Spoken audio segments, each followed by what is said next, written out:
Yeah, the mall painting is really an interesting case because I had to, it was a huge challenge working with the things like the light reflecting off the floor having a geometric pattern on it that need to be drawn in some kind of perspective to be believable. And then the glass reflecting figures, there's a number of figures that are reflected in the glass, is another challenge. And so that was a real job in terms of presenting drawing problems and color and contrast problems. So working with the floor, I probably invested much more time in the floor than the figures to make that floor work and make it believable. And if you look, there's a little girl right in the middle, and she's barely a few ragged brush strokes. I left her just as I'd first just hacked her in the simplest way.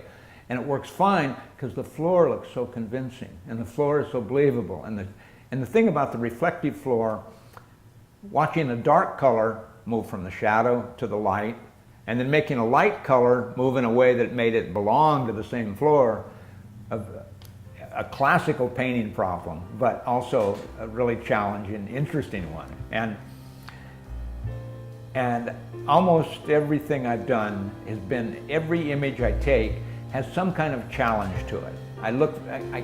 And so instead of, oh, I'm going to do another one of these, instead of that, what can I find where there's something about the light, something about the shadows, something about the space that's a real challenge? I'm not sure if I can do that, okay?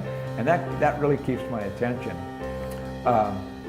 Back to the mall painting, a thing that really interested me there when it was finished was the sense that all those reflections and the reflections off the glass and off the floor, etc.